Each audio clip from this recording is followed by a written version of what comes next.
Thank you, Mr. Toastmaster, fellow Toastmaster, and guest. Trying to get up here fast so you guys don't have to clap that long. This is a very personal speech about a relationship I've had that has definitely caused my marriage some difficulty. So I'd like to share it with you guys, hoping that by telling you, it'll help me get past the error of my ways and hopefully, possibly help me move on. This relationship started over 10 years ago, summer of 2000 to be exact. This person was successful, intelligent, very fit, which is important to me in a relationship, and the type of person that when they walked in the room, everybody just kind of gravitated towards. So you know who I'm talking about. I will show you a picture. This person is none other than Lance Armstrong. Now, or as my wife likes to refer to him as my man crush. I've read probably every book that has been published on this guy, read every magazine, purchased apparel, obviously, Nice. hats, of course they're all on sale now. And I don't know how many Livestrong bracelets, I'm probably on 10 or 15 now, purchasing them from him. So you can see why this has affected my relationship with my wife, where pretty much the whole world stops for 23 days during the summer for the Tour de France when Lance Armstrong is racing. Nonetheless, she doesn't have much gratitude for our relationship. I think the basis of this relationship stems from my love of biking. I grew up biking in Ohio, would bike to soccer practice, to school, to my first job on my paper route, and to the diner where I worked when I was in high school. Lance did the same thing. He was a product of a single parent household, which I'm not familiar with, but he would bike to swim practice every morning, bike to work, bike to school every day and back. And he used this as a platform for his professional career in cycling. In 1993, when he was only 22 years old, he won a stage in the Tour de France. Here's an American becoming successful in a sport dominated by Europeans. But I also respect him for not only what he's accomplished, but for the challenges he's overcome. In 1996, at the age of 25, just when he was becoming an elite cyclist, he was diagnosed with testicular cancer that metastasized to his abdomen, lungs, and brain. Not only did he beat cancer, but in 1998, he came back to professional cycling, and in 99, he won the Tour de France, which was the first of 7 consecutive Tour de France championships, the most anyone has ever won.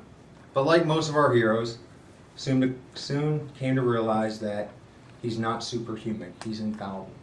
Just this past August, the United States Anti-Doping Association stripped him of all his titles from 1998 on because of his use of illegal drugs, performance-enhancing drugs. Now the evidence was stacked against him. A 200-page document with 1,000 pages of supporting testimonials from 26 people. 11 of those were not only cyclists, but his fellow teammates, in addition to girlfriends and wives, which is always damning evidence. Lance decided not to challenge this, and from a person who always overcome odds and stood up against what he felt was wrong, this is obviously very troubling.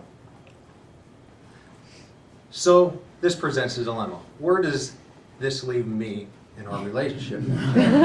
What am I going to do with all these clothes that I've purchased, the books that I've read, the hours I've spent in front of a TV watching interviews in the Tour de France?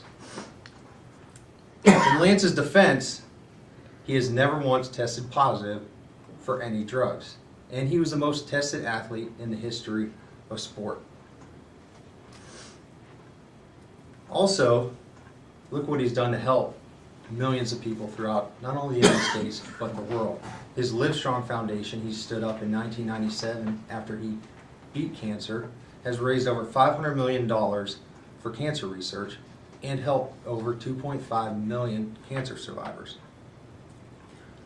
Not to mention all the people he's motivated to get off their lazy butts and just live a healthier lifestyle.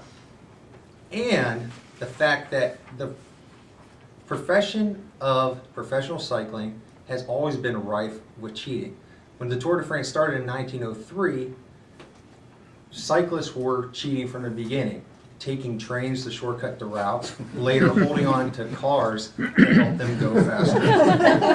In 1923, the winner of the Tour de France, a Frenchman, admitted to using cocaine in his eyes for stimulants, using chloroform on his gums for antiseptics. In 1967, a British cyclist died in the Alps while racing from an overdose of amphetamines. And from 1987 to 1990, 20 Belgian and Dutch cyclists died from using EPO, which increases your red blood cell count. Levi Leipenheimer, one of Lance's best friends that he won a lot of his tours with on his team, when he admitted to using drugs, he said it's not only it's the norm, not the exception in professional cycling. If you want to do well, you pretty much have to use performance-enhancing drugs. The fact that the Tour de France is 21 days of cycling over 2,100 miles. That's over 100 miles a day. What they're asked to do is inhuman, essentially. No wonder why they use performance-enhancing drugs. But does that make it right? We were all raised not to lie, cheat, or steal. He not only misled the public, but he lied to his fans. We could all agree here probably that Congress is inept and they can't get anything done. But it's not until they start lying or cheating do we want to kick them out of office and want to fire them. But there's possibly hope. Lance Armstrong has an interview with Oprah on January 17th, less than 2 weeks from now, on Oprah's network OWN. Is he going to come out and apologize for everything? Or does he have evidence proving him innocent of all these allegations? Well, you know the world's going to be watching. And if they're not, I'm definitely going to be watching. Who knows where this is leading? Maybe there's a future for this relationship after all. I know my wife is going to be extremely happy.